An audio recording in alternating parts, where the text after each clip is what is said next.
And we are live, and welcome to episode 3 of Robbie and Brandon Review. Of course, I am Robbie One Kenobi, and joining me today, as always, is my good friend Brandon, aka you can call him the Gamer Man, you can call him the Wrestling Fan, but of course, he is known as Brandon. Brandon, thanks for joining me. How you feeling today?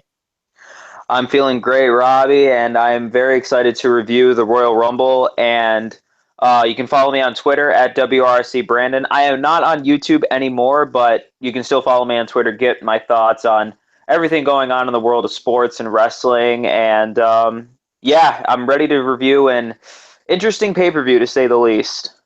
Yes, as Brandon alluded to, we will be reviewing WWE Royal Rumble 2017, which of course was Sunday night on the WWE Network. And honestly, I thought this pay-per-view, it was interesting, but I thought it was disappointing. Like, to me, there was only one match that was really worth watching. Of course, you know which match that is, Brandon. We'll be getting to that in a little bit. Everything else was either solid, decent, or just disappointing. And, you know, I love the Royal Rumble. It's one of my favorite pay-per-views of the year, but I feel like this is the weakest Royal Rumble I've seen in quite some time, just the pay-per-view itself. What were your overall thoughts on the show, Brandon? Look, I said this when I did my review earlier today on my Sports Authority Facebook page, which is the radio show I do at my college. Yeah. And I said that I can't give a show a thumbs down that had two excellent world title matches, at least in my opinion. Uh-huh. You know, I thought Kevin Owens and Roman Reigns, they had a fantastic match, and I thought AJ Styles and John Cena was better than that. The Royal Rumble, yeah, it left much to be desired, but that really can't take away from it being a thumbs up show, because I thought the two world title matches were I thought it saved the show. Yeah, like I was saying, I mean, really, AJ Styles versus John Cena for the WWE Championship was the sole highlight of this pay-per-view. I was so heavily invested in that match. I was so looking forward to it. Like Daniel Bryan said, it is the match everyone wanted to see. It was the match that had the crowd the most excited, the most hyped. Everything else, you know, I always say this: if the matches get the right amount of time and no screwy finishes or anything like that, you know, a show can be good to great. But I feel like everything else Raw had to offer, while I will give Kevin Owens, Roman Reigns credit for how very good that match was, everything else Raw had to offer was just solid or decent, and it's just, yeah, man. I mean, like, I haven't watched an episode of Raw in a long time because I'm Team Blue all the way. Team Blue has just been putting out the superior product. But, yeah, like I was saying, it's just, I felt like the show was disappointing.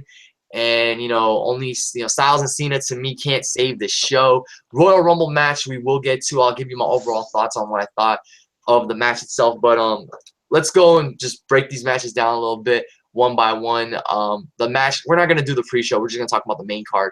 So the main card kicked off with Charlotte defending her Raw Women's Championship against Bayley. I personally thought this was a good, solid opener, but, you know, I feel like they've had better matches in NXT, especially NXT TakeOver Fatal 4-Way when, you know, Bayley first challenged for the NXT Women's Championship. That had more of a story to it. She was more of an underdog, and she was looking to prove that she could hang with Charlotte and the other top women in the division. So that's why I was more invested in that than this, because, like, going into it, Bayley and Charlotte wrestled, like, what, 4 times, right, on Raw? Yeah. And it's like, why am I going to be invested in a match that I've seen 4 times on free TV? So that's why, you know, it was just, that's one thing I hate about Raw, is that they do the same matches over and over again with the same people in the same position. So that's why I just was not that invested in this match. And like I said, it was a good, solid opener.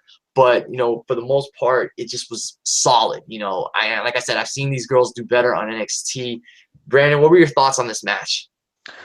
And the other thing too is that the reason why the Bayley storyline works so well in NXT, especially in 2015 when she was really going after the NXT Women's Championship and Sasha Banks, was that she was losing. She kept losing and losing and losing until all of a sudden she started to gain a winning streak. You know, she beat Charlotte, she beat Becky Lynch, she beat the Horsewomen to get up to Sasha Banks and to get to that NXT Women's Championship. And that's why it was such a great moment for her to win the title a couple years ago in Brooklyn.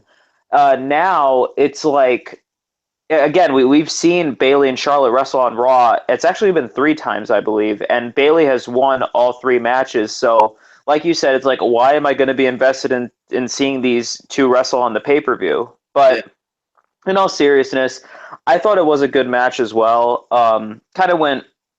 It was short. It was a little shorter than I thought it would be, and it ended quicker than I thought it would be. I liked the part when Charlotte utilized the figure eight. You know, it's funny because we never have really seen Charlotte use the figure eight ever since, like, slightly before the brand split started and even after the brand split started. The most notable time she used the figure eight was during the Iron Woman match with Sasha Banks at Roadblock last month. So for her to use the figure eight again, I really like seeing. I like Bayley's elbow drop from the top rope, paying homage to the Macho Man. And then Charlotte gets the win at the end with natural selection on the apron. I thought Bayley was actually going to kick out, but she didn't. And Charlotte retains. I thought it was a good match.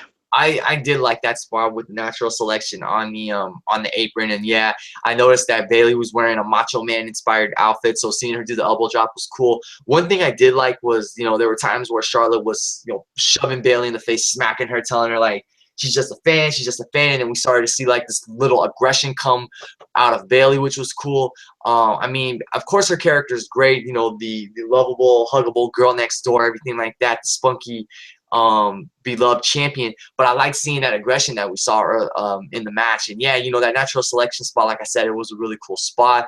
The ending, that came out of nowhere, ended a little abrupt, but I thought it was a cool way to finish the match. And we'll see where it goes from here, because I honestly thought that they'd be building up to Sasha versus Bayley at WrestleMania. I don't know, because I know Sasha got beaten up again by Nia Jax, so we'll see where things go from there.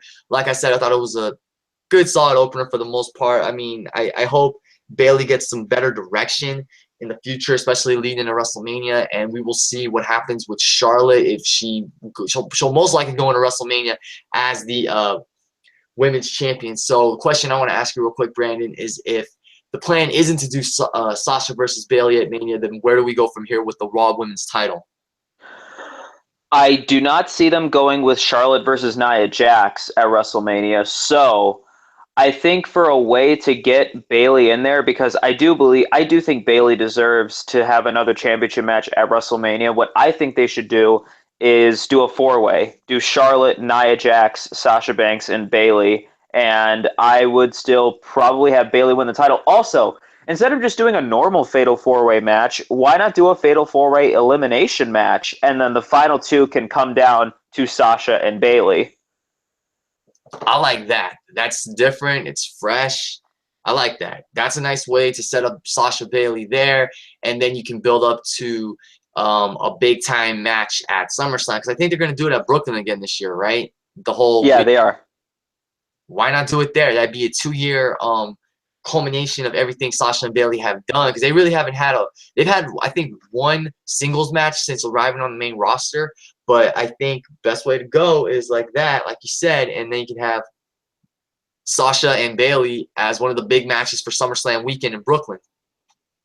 Yeah, that would be just I think it would be the perfect blow off to this feud, but it really again should have been a match that should have been saved for WrestleMania, but if they go with the idea that I pitched and still have Sasha and Bayley as the final two in a Fatal 4-Way elimination match, I think that would get the fans really excited to see them wrestle one-on-one at SummerSlam, and you can probably have, I don't know, you can have Sasha win the title back again.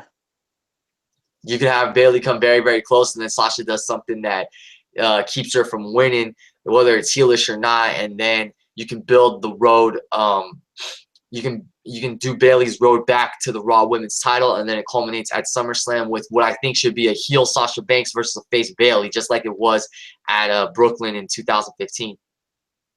Yeah, an unforgettable match, and I think they could recreate that same magic if they end up doing that match at SummerSlam. But I think Bayley will probably go into SummerSlam as the champion, and you have Sasha get her revenge 2 years later, have her become a 4-time women's champion in Brooklyn. I think that would work. That would be cool. That would definitely be cool to see. All right, so moving on, we have the No disqualification match for the WWE Universal Championship. Kevin Owens defending against Roman Reigns. And, of course, the stipulation was Chris Jericho would be suspended above the ring in a shark cage. Before we get to that, down below in the description box are my show and match ratings as well as Brandon's match and show ratings. I'm going to hand it to Kevin Owens and Roman Reigns. I think the no disqualification stipulation fit them perfectly. That's why I think they put on a very good match. I like some of the spots they did. The one spot that, like, I was just waiting to see what they would do with it was when Kevin Owens started setting up that plethora of chairs. Because immediately running through my head is the spot that when he got put through 2 tables from Royal Rumble last year, if you remember, last man standing match, he took that crazy dive off the top rope from Dean Ambrose. So when he started doing that, I was thinking to myself, oh man, like I wanted to see what would happen, and eventually he got a Superman punch and he fell through the chairs, which was crazy. Overall, what did you think of this match, Brandon? I thought this match was absolutely fantastic. These two guys just went out there and just beat the living crap out of each other. And you're right, the no disqualification stipulation really, really helped the match. I felt if it was just a regular match between Roman Reigns and Kevin Owens, I really don't think it would be good. I was not a fan of their match at Roadblock End of the Line. This was leaps and bounds better, and just tons of weapon shots, a lot of nice table spots. Honestly, the spot where Kevin Owens set up all the chairs and then Roman just punched him and then he went through the chairs, that was kind of flat. I thought, he would throw him off the top turnbuckle. I thought that spot could have been done better. But that really didn't take away from it. You also had the part where Chris Jericho, who is hanging above the ring in the shark cage, drops a pair of brass knucks, and Kevin Owens puts him on his hand and gives Roman a Superman punch. But of course, Roman being the superhero, he kicks out of that. Yeah. Any other superstar would not kick out of that, I'm sure. Yeah. And I didn't mind the interference really from Braun Strowman. It was kind of surprising, but it kind of made sense for what they did the next night on Raw. And then Strowman power slams Roman Reigns through a table. Kevin Owens pins Roman, and he retains the Universal Championship. Needless to say, I was surprised. I honestly thought Roman Reigns was going to win it. I thought, all right, if they're going to give him the title, they're going to give it to him here. We're going to see dissension within Team Jericho. Didn't happen. And, Strowman's interference was surprising to me as well. I didn't expect – I thought, if anything, Jericho would have done something else to assist Kevin Owens from high up above, and that would have gave Owens the win. The Braun Strowman interference I thought was cool. It was something like, it was surprising. It wasn't unexpected, so that's what made it, fresh. There were other nice spots. Kevin Owens doing the bullfrog splash on the Roman through the table. Kevin Owens doing a stunner, which I call the KO stunner on Twitter. I thought that was cool. The only thing with the shark cage stipulations is that even though the person is supposed to be prevented from getting involved, they still get involved, because when you look at the shark cage, it's easy for them to drop something small from the side for someone to grab. Case in point, what happened with Owens, getting the brass knucks from Jericho, and another case in point, TakeOver Toronto, when Paul Ellering dropped a chain, I believe, Yep. To one of the Authors of Pain during the Dusty Rhodes Tag Team Classic Finals. So I'm thinking, like, I started thinking this, it's kind of random, but I started thinking, like, if WWE really wants to make that stipulation more believable and whatnot, they should have, like, the person suspended in some kind of, like, glass box where it's hard for them to break out. Yeah, something like that, But to me, that doesn't take away from how good the match was,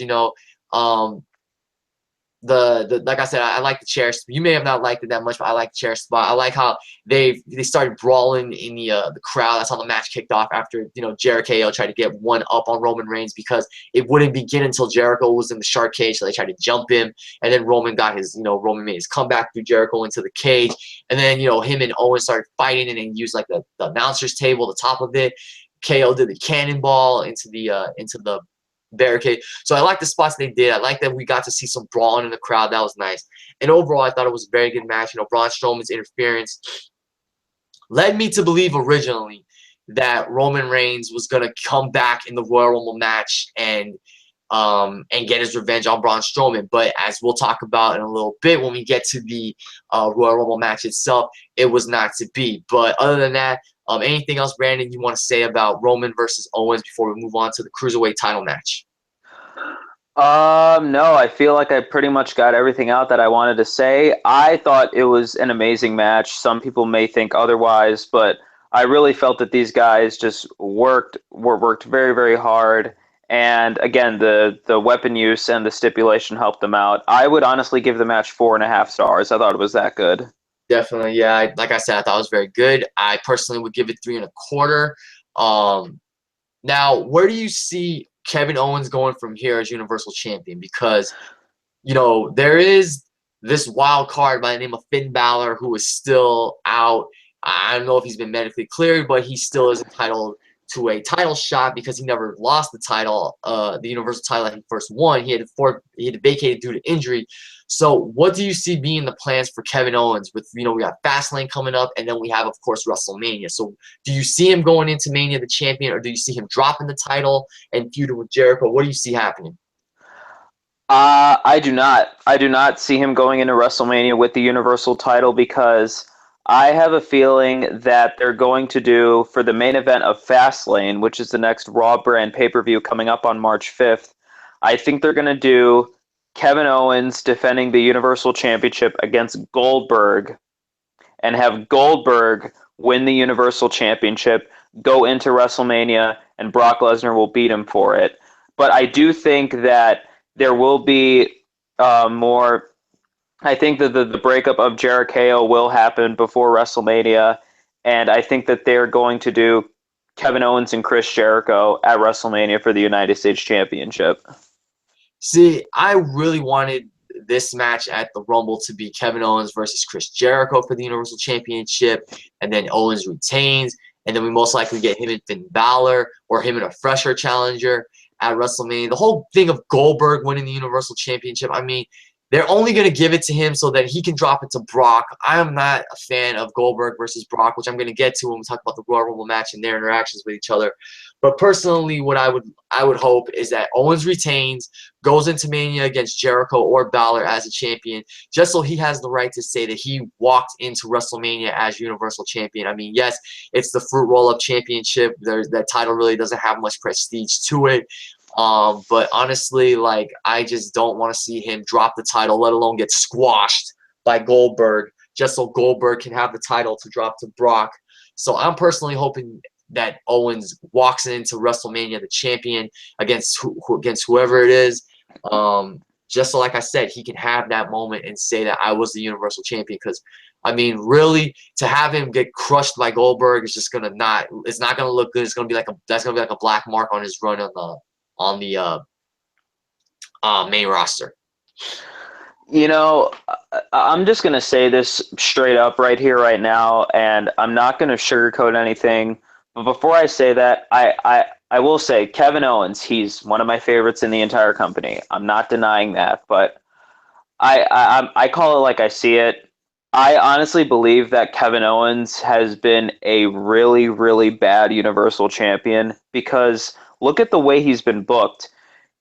For the last, month and a half, 2 months straight, we've gotten some type of combination of matches with Roman Reigns and Kevin Owens and Chris Jericho. And you're right about Raw. They do the same thing over and over and over again. And Kevin Owens is always made to look weak. And it just has not been a good run for him. And I think house show attendance as well has been down since Kevin Owens has been the champion. And I feel bad for the guy because he really should be booked better. He's Raw's world champion. But again, I call it like I see it. I always call it like I see it. I have to say I may be in the vocal minority, but I think he's been a terrible Universal Champion. Yeah, he's not had the best booking on Raw, and when he won the title, he won it with so much momentum. I mean, the fact that Triple H pretty much handed him the championship, you thought from there, him and Triple H as an alliance or whatever, that would have meant big things for him. But like you said, ever since he won it, since his feud with Seth Rollins came to an end, he's in any kind of match with Roman Reigns. It's always a combination of him, Roman, and Chris Jericho, which is unfortunate because on Raw, they're not making new stars. On SmackDown, they're making new stars and making other stars more relevant, which I totally applaud and everything. So, yeah, I mean, Kevin Owens has not been the best Universal Champion. I thought he would have been a great Universal Champion when he won it back in that fatal four-way on Raw, because the way he won it was such epic fashion, But from there, WWE has dropped the ball. I don't know why Triple H hasn't further endorsed him since then. So, yeah, I mean, yeah, I really don't know what else to say. I love Kevin Owens. He does deserve better booking, but he hasn't been the best Universal Champion. And I honestly wonder what would have happened if Finn Balor had never got injured and he was the champion right now. Would he have better booking? That would be a great what-if scenario. I mean, would Finn still be the champion right now, or what kind of matches they could have done, like at the first Raw brand pay-per-view? It's really up in the air of what could have happened. I mean, I think I think Kevin Owens would be feuding with Finn Balor right now. Or maybe after he won the Universal Championship at SummerSlam, but I don't know. Maybe Kevin Owens may still not be a Raw World Champion right now. It's just a question of what if. Yeah, it's a what if, because I believe I know for a fact Balor was supposed to feud with Jericho and Owens for the first 2 months or so, and then I don't know what would happen from there. Balor probably would have been on Team Raw against Team SmackDown, but yeah, that is a big what if. So I don't know if Finn getting injured, which was unfortunate, but I don't know if it was a blessing in disguise just in case they didn't have the best booking for him. But anyway, moving on, we now have the Cruiserweight Championship match, which was Rich Swann versus Neville. I thought this was a good, solid Cruiserweight match, but my issue with the Cruiserweights, Brandon, is that they're not being properly utilized. How do you go from being the hottest division in WWE, courtesy of the Cruiserweight Classic, to just being watered down on Raw? It's sad. It's very sad, to see these guys on Raw get like 3 or 4 minutes every week, and these matches on Raw are just not even close to what we saw in those 10 weeks on the Cruiserweight Classic. If people were expecting that, you're gonna be very disappointed. I've been very disappointed with how the Cruiserweights have been treated. They went all out to tape up the ropes purple to give them their own feel to it, but the crowd. Here's the thing: the crowds have been dead. I think the crowds utilize Cruiserweight matches now to take piss breaks, which is very sad. And I don't know. I really want to care about the Cruiserweights, but they have given me reason not to care about the Cruiserweights, even with 205 Live. I stopped watching 205 Live because it's not the same. The Cruiserweight Classic was an authentic tournament. 205 Live is your basic WWE show, which I'm not trying to say is a bad thing, but I felt like for the Cruiserweights, it could have been something really special. I mean, I don't know what they're doing with TJ Perkins. I know Cedric Alexander was in a ridiculous relationship with Alicia Fox. Noam Dar was going after Alicia Fox. That's just really stupid. I mean, that kind of stupid storyline we don't need. I mean, if you want your storylines to build up new cruiserweights, new stars, all of them going after the title or going after somebody for their own personal reasons. The only thing about the cruiserweights that I like is the fact that they actually did something with Neville after he was so irrelevant for God knows how long. They turned him heel. He went after pretty much every cruiserweight that got in his way. He proclaimed himself the king of the cruiserweights, and on Sunday he solidified that claim by winning the Cruiserweight Championship, which was the best decision WWE made regarding the cruiserweights so far. If they had Rich Swann retain, then that would have crapped over everything they did with Neville, and that would have been a freaking stupid ass decision. But I'm so happy that Neville won. I like his aggressive style. I like that he still uses the red arrow, even though he didn't use it to win. I like he used that Rings of Saturn submission to make Rich Swann tap out. I just hope that the Cruiserweight division, with Neville as the champion, as a heel champion, I hope this is the start of something new and takes them in a better direction. Yeah, as for this match, I thought it was a good match, but the crowd was dead. But I really liked what they did here, and really liked the aggression from Neville, like you said. I'm really not a fan of him using the superplex as like a finishing move or a setup Yeah. move because everybody does superplexes at some point in their careers. He hasn't used the red arrow in several weeks, but I do like the submission hold. I really like the Rings of Saturn. It shows even more aggression from him. And again, if they had Rich Swann retained, that would be a colossal. That would have been a colossal mistake. They had to capitalize on all this momentum that Neville has, and luckily enough, they did. I'm really enjoying heel Neville. I really like what he's done, and he calls himself the king of the cruiserweights, and now he has his crown, and hopefully they'll let him run with it for a while. He should run with it for a while. I mean, the thing that I pitched in my predictions video was, okay, what you can do is, I remember him saying that because he's a little taller or a little heavier than the actual cruiserweights, he can run through that division no problem. So my idea was, I don't know what I think last night he was supposed to have a coronation, right? Yeah, on Raw. Yeah, okay. So what I was thinking was, when he has his first match, it should be against like one of the Bollywood boys, and he just squashes one of the Bollywood boys in like 30 seconds. Then he faces the other Bollywood boy, crushes him in about 30, 40 seconds. Like have him squash the jobber cruiserweights, and then have him face like a Lindsay Dorado or Mustafa Ali, beat them in 2 minutes.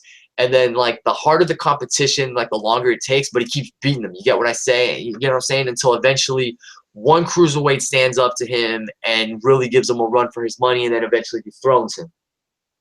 You know, I kind of made a joke that, Neville, he was not in the cruiserweight division to begin with, but, when he came out at Roadblock end of the line and attacked Rich Swann, attacked TJ Perkins, I'm like, Neville is like the final boss of the cruiserweight division, if you will, Yeah, because he is easily the best cruiserweight that they have, and he wasn't featured. He all of a sudden appears at Roadblock, and it's like Rich Swann, who had the cruiserweight championship, and he's like, and it's like Neville is the final boss. He's the yeah. final boss of the cruiserweights. He couldn't beat him here at the Royal Rumble. Neville wins the championship.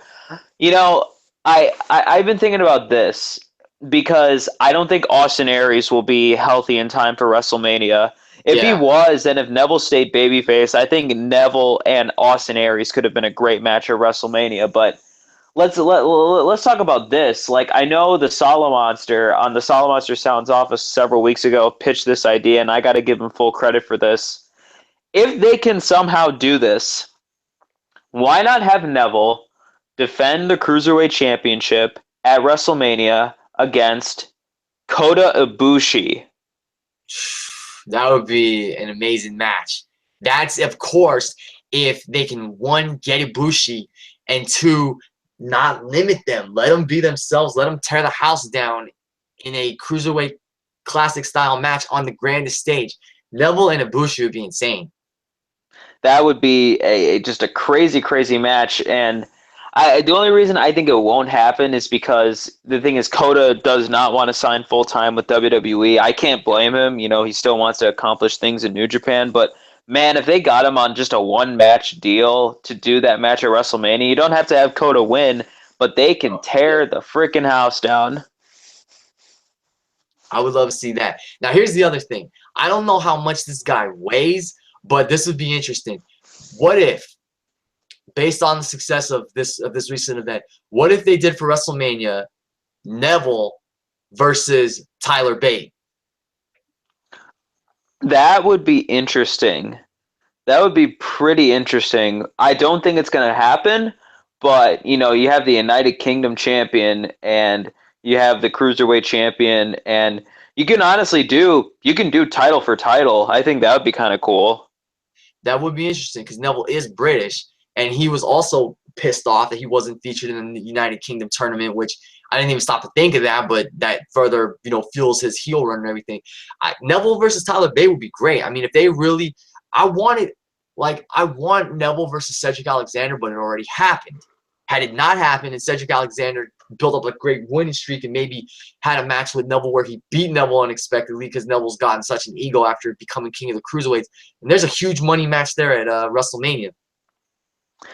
I said this. I said this too in the review I did earlier today. Like, Thinking of possible WrestleMania opponents for Neville for the Cruiserweight Championship, I don't think it's going to be TJ Perkins. I don't think it's going to be Jack Gallagher. I don't think it's going to be, I don't know, Arya Davari.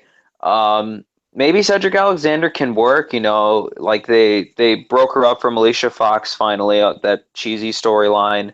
Yeah. Just someone. They need a babyface in there, a good cruiserweight babyface to be in there with Neville, and just again let them be themselves. Give them like 10, 15 minutes to really kind of get something that reminds us of what we saw in those 10 weeks of the Cruiserweight Classic. I just want them to do something with them at WrestleMania. Just do something memorable. Exactly.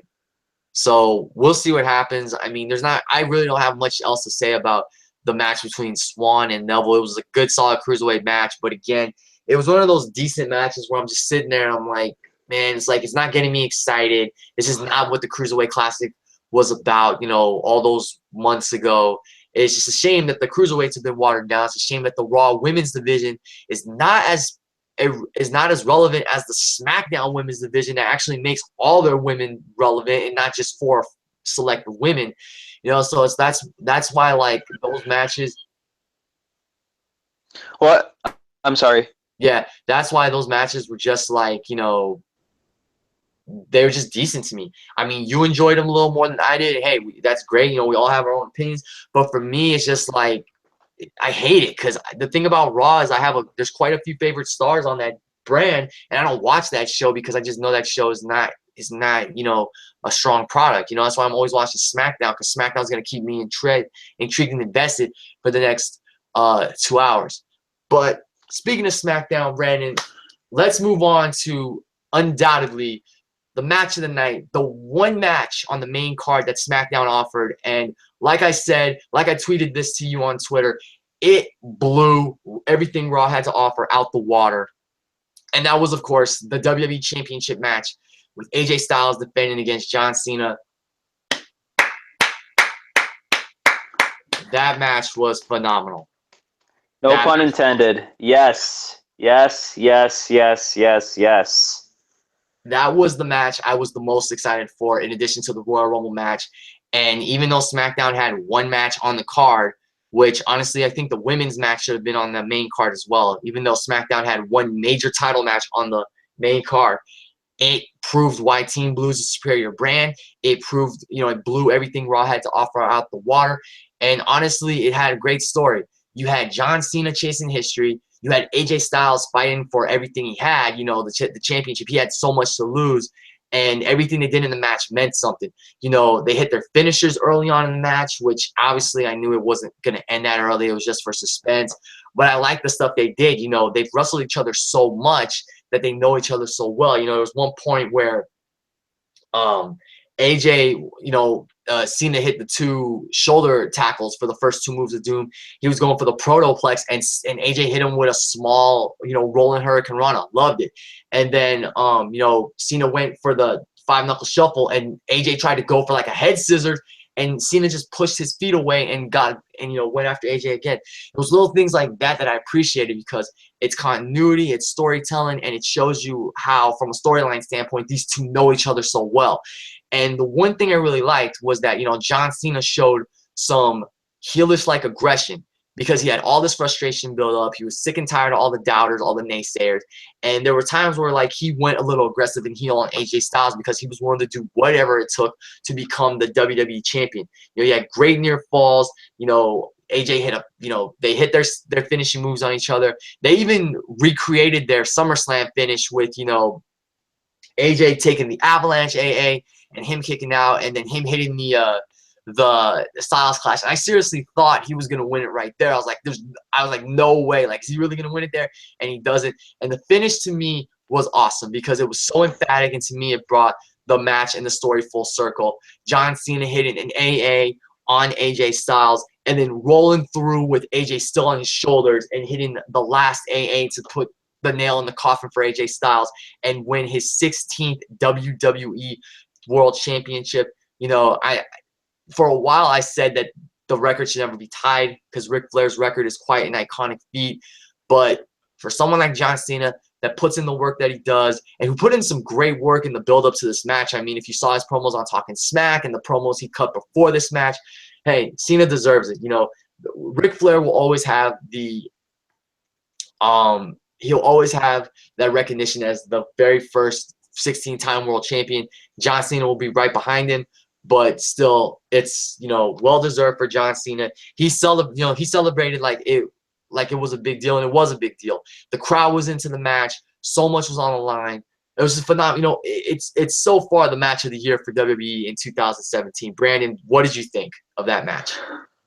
You know, before I give my thoughts on it, I actually wanna pose a question to you. Yeah. Do you think? Oh my God! I believe that the outrage from the Cena haters is getting way out of control. Just way out of control. Do you think the Cena haters are overreacting too much, and them saying, "Oh my God, I'm gonna stop watching wrestling forever. I'm gonna cancel my network subscriptions." Do you think they're overreacting to this? Yeah, because, I mean, I was like them at one point. I remember, what was it? It was him and Punk at SummerSlam for the Undisputed title in 2011. And I said, like, if Cena wins, I'm done because I'm sick of him always winning the championship. But I do think it's getting a little out of hand. I mean, like, canceling network subscriptions and everything. That's like when Roman Reigns won the Royal Rumble. I know it wasn't the most popular vote, but everybody was saying cancel the WWE Network and whatnot. And yeah, I mean, John Cena has his fans and he has his haters, but I think the fact that he tied Ric Flair's record, I mean, yeah, I think people are overreacting to it. I mean, I said it. It's going to most likely happen, and I have no problem with it because of how Cena has just been doing great work these past few months, especially leading into the match. So, yeah, I think it's – I mean, we are entitled to our opinion, but I think it's getting a little over out of control by saying, oh, I'm never going to watch wrestling again if John Cena ties Ric Flair's record. I mean, it's inevitable, guys, because he's John Cena, so – Exactly. That was the exact thing that I said in my review when I did it on my Sports Authority Facebook page. The reason why I was not mad at the outcome was because it was inevitable that it was going to happen. For all those who said, "Oh, I'm going to stop watching wrestling forever," you should have done that a long time ago because John Cena winning championship number 16 was going to happen. And guess what? John Cena is going to win championship number 17. You just wait. It's going to happen. yeah. But as for the match, I thought it was absolutely amazing. I love this match so much. You know, people have their preferences. People may not like, you know, that they used a bunch of finishers and all that. For people who say that they don't like finisher overkill, I want you all to go back. I even posed the same thing in that review that I said, so I'm probably going to say a lot of what I said in my Sports Authority review, but if you hated this match, I think you need to go back and watch Undertaker and Shawn Michaels from WrestleMania 25, Yeah. because guess what? That was that match and this match at the Royal Rumble, the exact same thing, except replace tombstones, Sweet Chin Musics, and all that with attitude adjustments, styles clashes, etc. Mm-hmm. I just love this match so much. The fans were just going crazy. Double chants of "Let's Go Cena," AJ Styles, Yeah. and yes, as we all know, John Cena won championship number 16, and it got a lot of outrage from everyone on every Cena hater imaginable. I can imagine Bruce Blitz was just I have no idea what he may have been thinking, but I know it wasn't good. Yeah. But here's the thing: I can't be mad at the outcome. The outcome of the match did not take anything away at all for me because I knew that John Cena winning title number 16 was going to happen. And guess what? It just Yeah. so happened to be at the Royal Rumble. I'm not coming out here freaking out like, "Oh my God, John Cena won title number 16. I'm not going to watch wrestling anymore. Blah blah blah blah blah." You know what? If you don't want to watch wrestling anymore, that's fine. That's your prerogative, but I'm not going to stop watching the product because there are some things to look forward to heading into WrestleMania and onward. Like, it's hilarious, honestly, listening to all the fan outrage of John Cena winning title number 16. I did not mind it because AJ and Cena stole the show once again, like I fully expected them to do, and I was not disappointed. Definitely, definitely. And Brandon, I can't say it for you. You have to say it yourself. What was the match rating you gave it? 5 stars. 5 stars. Now, me personally, I couldn't give it anything less than 4 stars, of course. I didn't give it 5 stars only because I feel like the SummerSlam match, which I gave 4 3/4 when it happened, I felt like it had something special. You know when like you watch a match and it has that something special that separates it from the rest, and then you do the rematch, and the rematch is on the same level, but it's not slightly better. You know what I'm saying?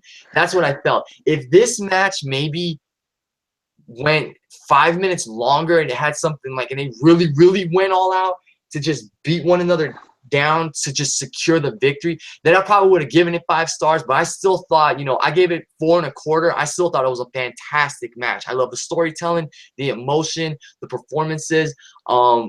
Like personally, if you ask me, I think at the bottom I'd rank their Money in the Bank match, which is still an awesome match, don't get me wrong. Then I'm gonna put the Royal Rumble match there next.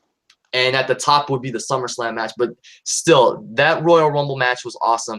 That's why I love wrestling. When you put all those things together and you have 2 guys the caliber of AJ Styles and John Cena, and they go out there and they put on just a kick-ass match that shows that even though one brand had one match representing itself, it was the one match that stole the show and proved why that brand is the superior brand. And I said this in my predictions video, and I'm going to say it right now one more time. When the 2 world title matches were announced, on Raw, you had, of course, Kevin Owens versus Roman Reigns for the Universal title. On SmackDown, you had AJ Styles versus John Cena for the WWE Championship. 14 years ago, you had on Raw, Triple H versus Scott Steiner for the World Heavyweight Championship, Kurt Angle versus Chris Benoit for the WWE Championship, and the SmackDown brand blew the world title match out of the water with what they did with Angle and Benoit. And 14 years later, SmackDown did it again with AJ and Cena. They did. They sure did. And okay, I thought that this match was better than their SummerSlam match for a couple of reasons. One, you know, I felt in this match you had a much better atmosphere. You know, you had 50,000 fans in the Alamo Dome. They were louder for that match at the Royal Rumble more than anything else on the entire show. I thought you had better transitions into the big moves than you did in the SummerSlam match, because I felt even though I love the SummerSlam match so much, I thought that was an amazing match. I felt like, you know, that they didn't transition into the big moves. They didn't have anything that led up to the big moments. They just kind of tried to get to the moments, even though the match was very long. Here, they built to the big moments, and I just felt that it made for a better match. And John Cena winning the championship, it got a much better reaction than I thought it would. You know, everyone's entitled to their own opinions, and that is totally cool. I personally would put it over the SummerSlam match, but not by much. Yeah, I hear what you're saying. Just for me, like I said, I felt like the SummerSlam match had a little more drama, but this match just had a great combination of drama, emotion, and just athleticism, pure class wrestling. So, I mean, the Cena and Styles can never have a bad match, in my opinion. They just go out there and they keep tearing the house down every time they wrestle. And this match is a testament to, you know, the caliber of performers that they are. So, like you said, thank you, John Cena and AJ Styles, for putting on one of the best matches of the year so far. We're only in January, about to transition into February, and they're a front runner for match of the year. No, yeah, no question about it. I mean, hey, I gave the match 5 stars. I don't think, and I said this too in my review I did on the Sports Authority Facebook page. I honestly thought that this was the best singles match in all of WWE in about 5 years. I would say this was the best singles match since the end of an era Hell in a Cell with Undertaker and Triple H. Yeah, that was a hell of a match when it happened 5 years ago. That was crazy. But definitely match of the night, hands down, an incredible match. If there's only one thing that you guys watch from Royal Rumble, we recommend it's AJ and Cena, because it was just an awesome match. I mean, it was a spectacle. What else can we say without, you know, really doing the match justice? So awesome match, awesome finish, and John Cena is a 16-time world champion. Love it or hate it, He is the 16-time world champion. So just, what did Batista say when he came back and won? Deal with it. Exactly. Deal with it. Yes. It was inevitable. Again, it was inevitable. John Cena was going to win championship number 16. It was going to happen sooner or later. It just happened to be at the Rumble. And guess what? He's going to win championship number 17. Just wait. Yeah, definitely. All right, so let's move on, Brandon, to the main event, which was, of course, the Royal Rumble match. 30 men, 1 ring, 1 winner, and 1 ticket punch to the main event of WrestleMania. And, okay, this match started off really well. I was very excited for the first portion of this match.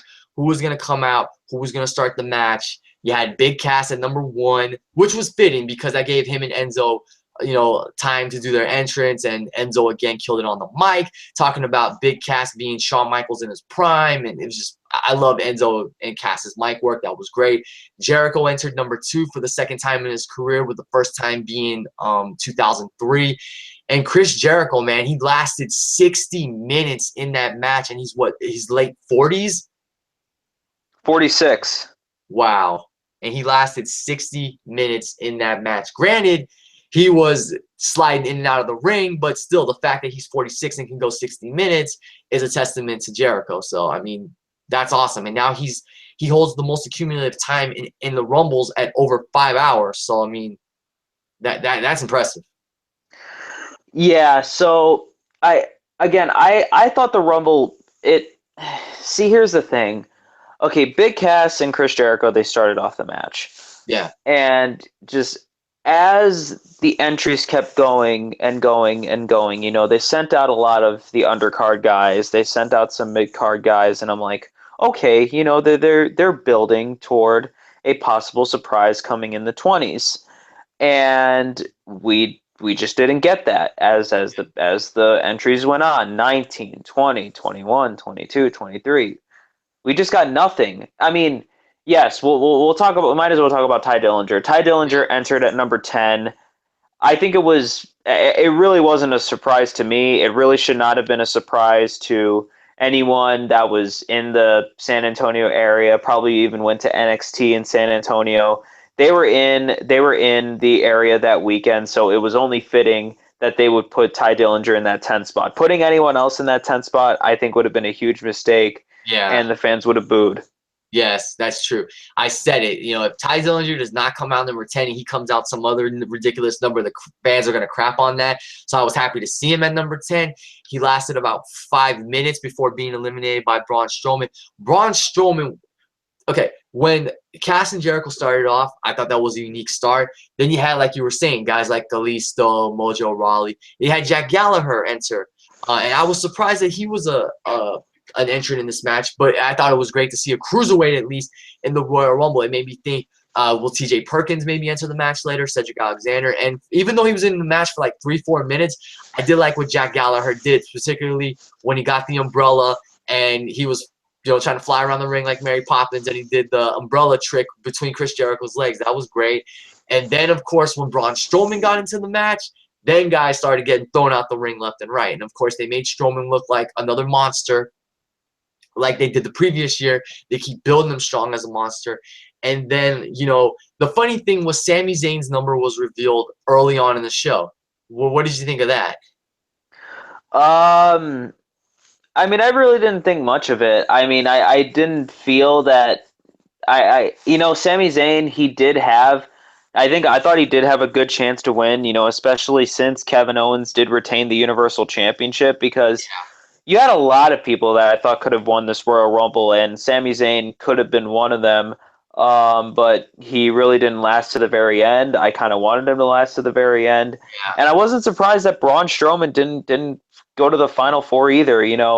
As bad as Raw is, I would say Braun Strowman is probably one of the people who have benefited most from the brand split, because I felt that he's improved a lot as a wrestler, and he's a believable monster. Yeah. And yeah, he was cleaning house in the beginning, but I thought he was eliminated way too soon by Baron Corbin.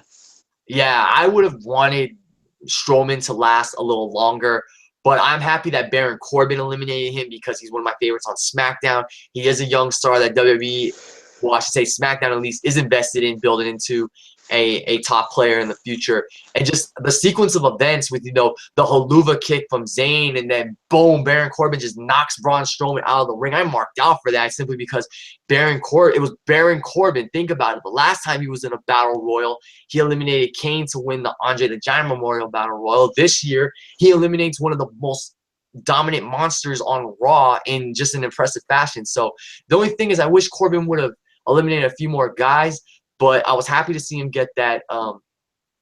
Elimination. Seeing James Ellsworth in the match was priceless because he was so excited to be there, and then when he realized what he had to face, he did not want to get in the ring. And then Carmella kept trying to get him to go in the ring, and after that came out Dean Ambrose, and I'm thinking, okay, Dean's gonna run to the ring, which by the way, that entrance way was long. I don't know. Yeah, like 50, 60 yards. Yeah. Think Charles Robinson at WrestleMania 24 just running down the Yep. But in the main event.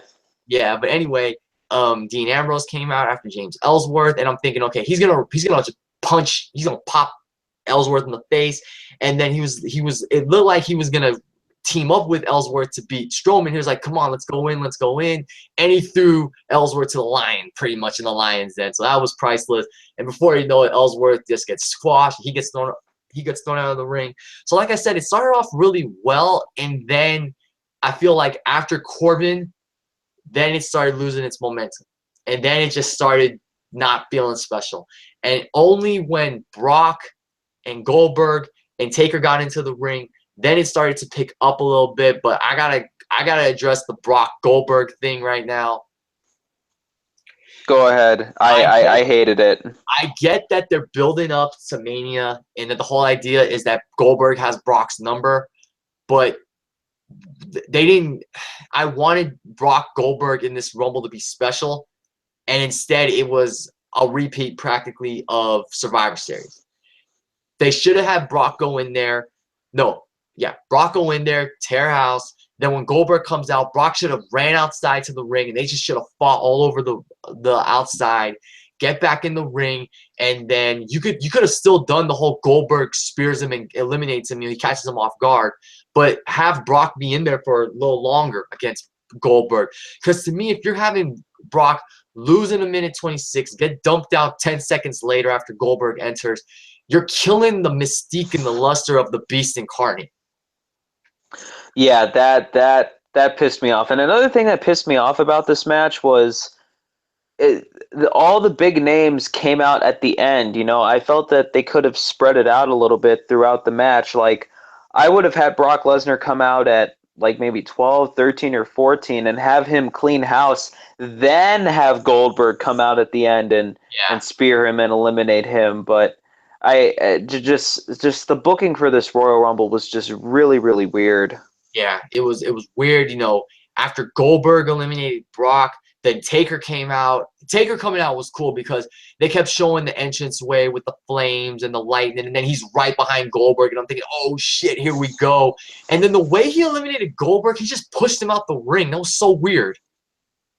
It was, yeah. They're building Goldberg as the unstoppable monster, and then Undertaker just shoves him out of the ring like he was a nobody. I didn't really like that. It was weird, but I don't know if you noticed, but I don't think Taker looked in good shape.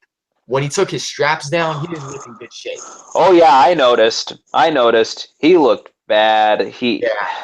I really hope this is no pun intended, his last ride. Yeah, no, I think Taker should retire after this year. I mean, him and Goldberg could have had something special for 2 minutes, but I don't know if Taker was if it's fatigue or old age. But I mean, all he did was he took a spear from Goldberg. Goldberg, got back to being the monster, and then Taker just shoved him out the ring. I was like, what? You're not gonna have him at least tombstone Goldberg or something? Yeah, that was just dumb. And the Undertaker needs hip replacement surgery as well, so that probably hampered things. That's sad. And then Brandon, okay, so going into this Royal Rumble, we're thinking you got Taker, Goldberg, Brock, you got Ambrose is gonna be in it, Ziggler, Sami Zayn, Big Cass, Jericho. You got all these big names, and then you're starting to think about surprise entrants. Finn Balor, Samoa Joe, Kurt Angle. would any of them make an appearance? Well, from 1 through 29, with the exception of Ty Dillinger, we didn't get any surprise entrants. We get to number 30, and we're thinking, okay, is this Balor? Is this Joe? Is this Kurt Angle? Is it someone else we don't expect? Buzzer rings, and it's Roman fucking Reigns. I was pissed. They wasted number 30 on Roman Reigns. Why? That's what to troll the fans. That's why. You ever seen the movie Big Daddy? That one of my all-time favorites. Yes. I wish we could just walk up to Roman and say, we wasted the number 30 spot on you. Oh, yeah. Like in the very beginning of the film. Exactly, yep. Dude. They wasted the good surprise on him. Oh, my God. It was bad. It's like, and they knew. They clearly knew the reaction that Roman Reigns was going to get. And, of course, they do it anyway. I like Roman Reigns, Brandon, but I'm going to say this. Like, the more they keep, like, put them in the main event constantly, doing shit like this, it's going to make me resent him. I'm already starting to resent him. And Roman's a good wrestler, but the thing is, WWE has done damage. And I don't know if they can ever help him bounce back unless he turns heel. And we might as well address the fact that he eliminated The Undertaker in that match. That shocked me. That shocked me that he eliminated The Undertaker. But did you notice when he did it and he was looking down at Taker, he sort of had one of his eyebrows raised. Did you notice that? Yeah, I did. So I think that was a heelish move. I don't know if they're going to turn him heel, but if he's going to fight Undertaker, he needs to turn heel. And I think if they're going to turn him heel, even though we didn't want him in the Rumble match, that was a good start. It was a good start, and I will say I am not looking forward to Roman Reigns versus The Undertaker at WrestleMania. Roman is still the de facto babyface. They're just so stubborn to not turn this guy heel. Really, the most stubborn one out of all this planning is Vince McMahon. Vince McMahon will never turn this guy heel. It's probably never going to happen. You know, Stone Cold, he's brought up this point a lot. To be a great face, you have to be a great heel first. Mm-hmm. It happened with Stone Cold himself. It happened with Rocky Maivia. It's happened with a lot of guys. And guess what? When they turned babyface, they turned out to be a couple of the biggest stars in company history. Roman Reigns could be that guy, but they just won't turn him heel. Yeah. I mean, this Rumble match after Corbin got into the match, it got really disappointing and it just lost momentum and went downhill. And the fact that, you know, they wasted Brock and Taker and Goldberg, that all three of them could have just beat the hell out of each other for a good 2-3 minutes. They did the thing with Goldberg, then Taker pushed him out the ring, and then the topping on the shit Sunday was Roman Reigns coming out number 30, and that just I was like, I even said it, they wasted number 30 on this guy, like really? Like, even if they weren't going to bring in Samoa Joe, who debuted last night on Monday Night Raw, why not have Shawn Michaels at number 30 for just 5 minutes, you know, just because it's San Antonio and it's Shawn Michaels? Why not? Why couldn't they have done that?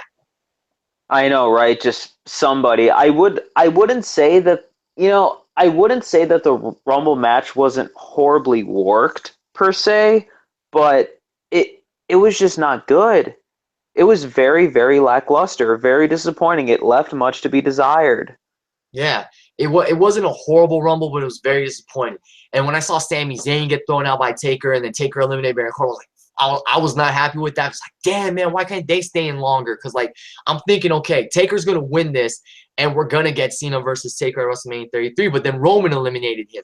And when Roman eliminated him, I was shocked. And then when I saw that look in Roman's face with his eyebrow raised, I was like, they could turn him heel. I like that. I'll give it to him.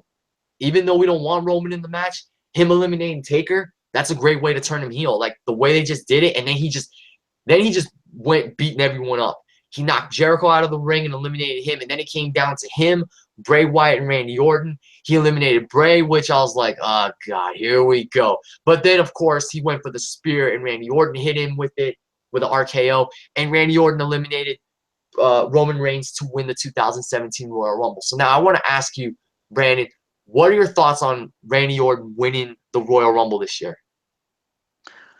I'm okay with it under one condition, and that is that Bray Wyatt win the championship, win the WWE title at the Elimination Chamber. This is the only way that this can make any sense in the world, because I am not looking forward to a John Cena Randy Orton main event of WrestleMania 33.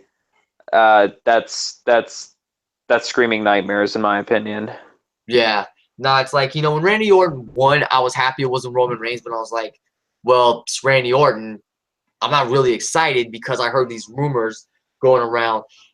I would have preferred Bray Wyatt win it and then Randy Orton win the WWE Championship, or John Cena remain WWE Champion, and then you do the WrestleMania 30 rematch 3 years in the making, John Cena versus Bray Wyatt, this time with the WWE Championship on the line, and you give Bray Wyatt his win back, and you give him the WWE Championship, and then you can build him as a strong champion and turn him face by having Orton turn heel, assault him, betray him, and then have Luke Harper align with Orton, and they reveal that everything they did, all those times they imploded, it was all a hoax to get to Bray, to help him win the title, and then eventually take it from him.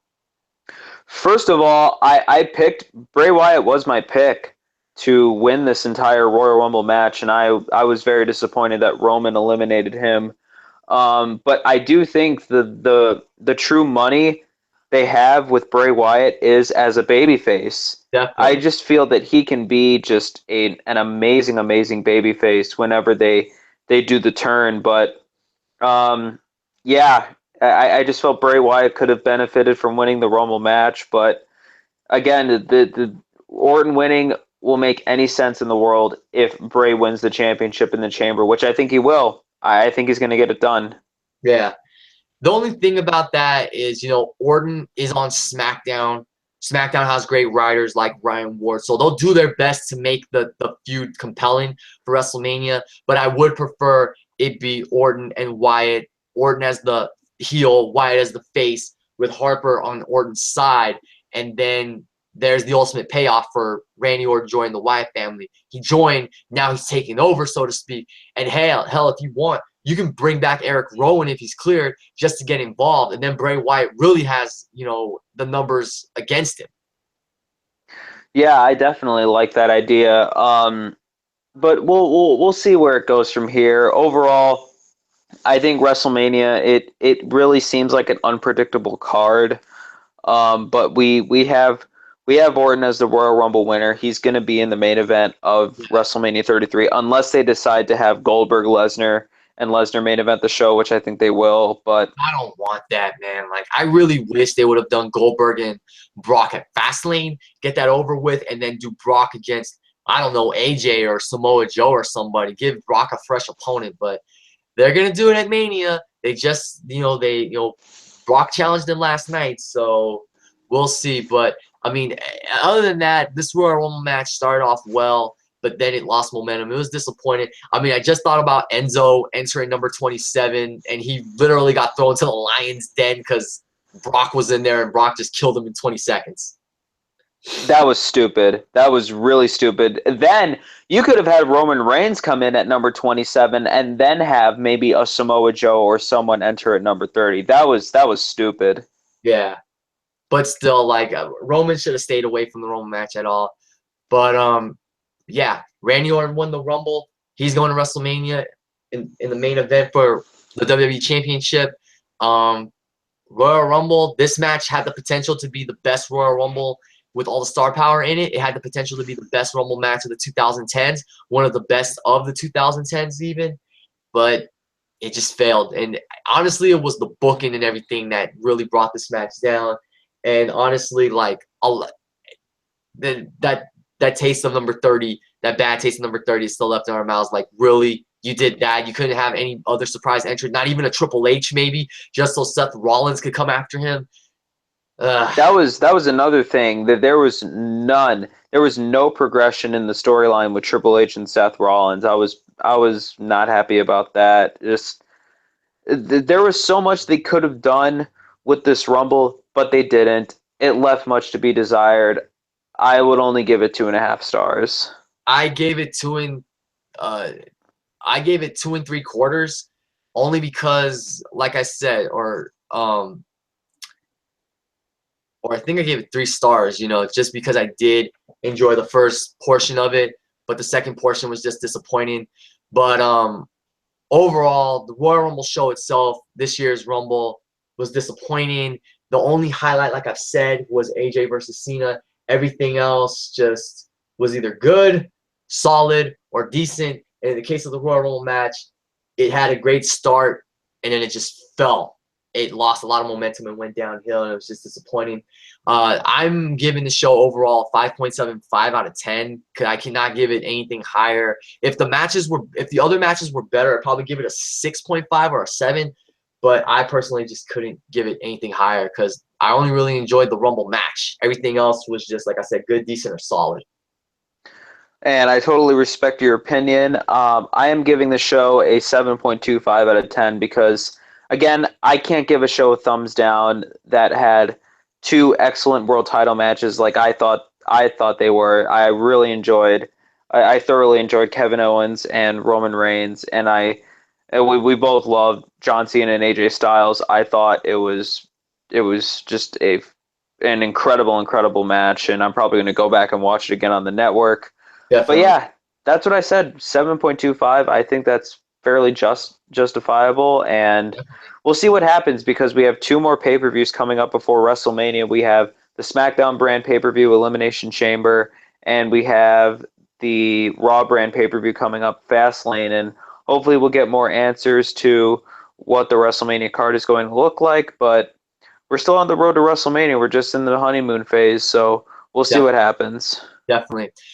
All right, guys, so that'll do it for episode 3 of Robbie and Brandon Review. And, we hope with future episodes that we can really get this series going. We're not going to just limit it to video games. We're going to do wrestling, movies, TV, whatever. We're going to try and mix things up. So we hope you enjoyed our review of Royal Rumble 2017. Brandon, real quick, just let them know where they can find you. I know you're not on YouTube anymore, but where can the viewers find you? Follow me on Twitter at WRSE Brandon. I tweet about what's going on in the world of WWE and the world of other promotions. I tweet about sports. You're going to be hearing from me a lot with the Super Bowl coming up, especially with my New England Patriots being in there. You can follow me on Instagram, _BDeJesus1997. You can follow me on there. And yeah, again, I'm not on YouTube anymore, but you can follow me on those. You can interact with me. You can talk to me. And yeah, I thoroughly enjoyed doing this review with you, and I'm very excited to get our series, get the ball rolling again. Definitely. Thank you. And of course, you guys know where you can find me, Robbie1Kenobi. It's spelled the same way on my YouTube channel as it is spelled on my Twitter. Please continue to support me, support Brandon however you can, and we will do our best to keep putting out more of these Robbie and Brandon reviews out. And who knows, we may also do a review of the new WWE Champions video game that came out for the phones, for the iOS and the Android. But thanks everybody for watching and listening. Brandon, it's always a pleasure having you on my channel, and we'll see everybody later. And I'll see you, Brandon, of course, for our next review. Peace. Peace.